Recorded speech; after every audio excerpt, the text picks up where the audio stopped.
ছেড়ে গেলে চলে। নির্দেশক ও কাহিনীকার শ্যামল বোসের নতুন ছবি আশা মুক্তি পেল আজ।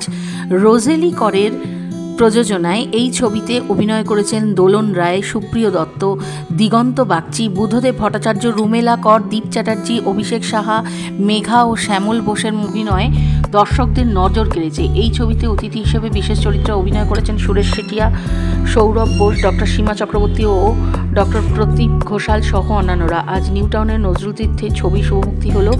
ছবিতে সঙ্গীত শিল্পী হিসেবে গান গেয়েছেন সীমা চক্রবর্তী, সহেলি চক্রবর্তী, পিয়ালি দত্ত ও কস্তুরী ঘোষের 4টি গান রয়েছে। ছবির সঙ্গীত নির্দেশনায় রয়েছেন সুজিত সাহা ও সুরকার রবীন্দ্রনাথ, রজনীকান্ত সেন ও কৌস্তরী সাহা। ছবিটি শহরের বিভিন্ন প্রেক্ষাগৃহে ছাড়াও OTT প্ল্যাটফর্মে একযোগে মুক্তি পেয়েছে। আজকের ছবির শুভমুক্তিতে উপস্থিত ছিলেন ছবির কলাকুশলীরা।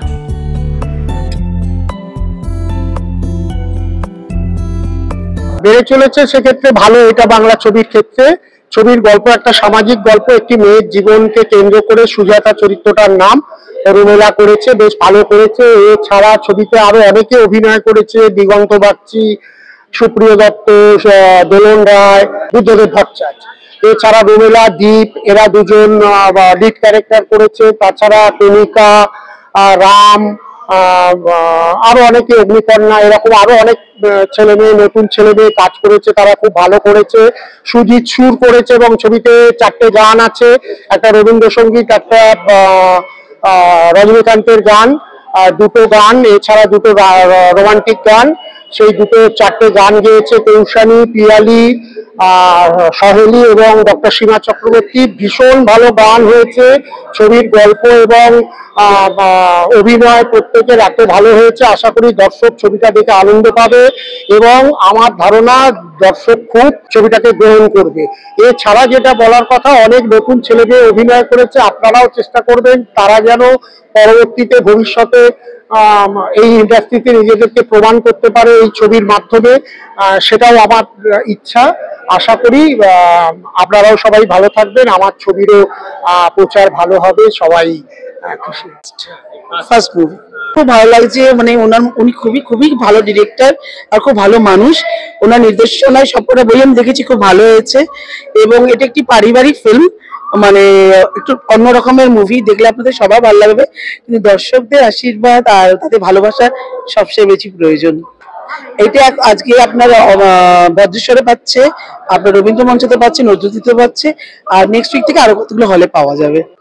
এই ছবিতে আমার গান গেয়ে খুব ভালো লেগেছে, শ্যামল স্যারের সাথে কাজ করে খুব ভালো লেগেছে, আশা করি দর্শকদের ভালো লাগবে। শ্যামল স্যারের সাথে আমার প্রথম কাজ এটা এবং আমার এক্সপিরিয়েন্স খুব ভালো লেগেছে, মুভিটাও খুব ভালো হয়েছে। আমার একটা গান হয়েছে রবীন্দ্র সঙ্গীত। ভীষণ ভীষণ ভালো লাগছে এবং একটা মেয়েকে নিয়ে গল্প আসা, তো আমরা চাইবো যে বাংলা সিনেমার পাশে আপনারা থাকুন। এবং আমার এখানে একটা গান আছে ছবিতে, রোমান্টিক একটা সং, ভীষণ মিষ্টি একটা গান, তো দর্শকরা বলবে এরপরে। আমি শ্যামলদার সঙ্গে আগেও অনেকগুলো কাজ করেছি, এটাও ওনার সঙ্গে মনে হয় 7 কি 8 নম্বর কাজ সিনেমায় করা।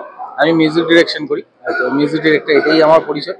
আর এখানে শ্যামলদার সিনেমায় 3টে গান আছে, 2টো নতুন গান, একটা রবীন্দ্রসঙ্গীত, তো সব মিশিয়ে কাজটা খুব ভালোই হয়েছে। এবার আপনারা মতামত দেবেন। আপনারা সবাই এটা ছবিটা হলে এসে দেখুন, কারণ এটা একদম সামাজিক ছবি এবং স্টোরিটাতে একটা নতুনত্ব আছে। একটা সাধারণ মেয়ের জীবনের কাহিনী, সে প্রস্টিটিউট হওয়ার পরে তারপরে আবার তার সাথে অনেক ঘটনা ঘটে, সেটা হলে আসলে আপনারা জানতে পারবেন। খুব ভালো ধরনের একটা নতুনত্ব ছবি।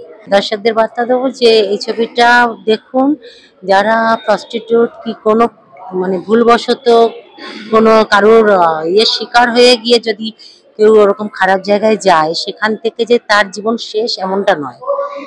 ভগবান এবং পরিবেশ সমাজ যদি সাথ দেয় আর তার যদি নিজের চেষ্টা থাকে, তাহলে সে আবার হয়তো ভালো জায়গাতে ফেরত আসতেও পারে।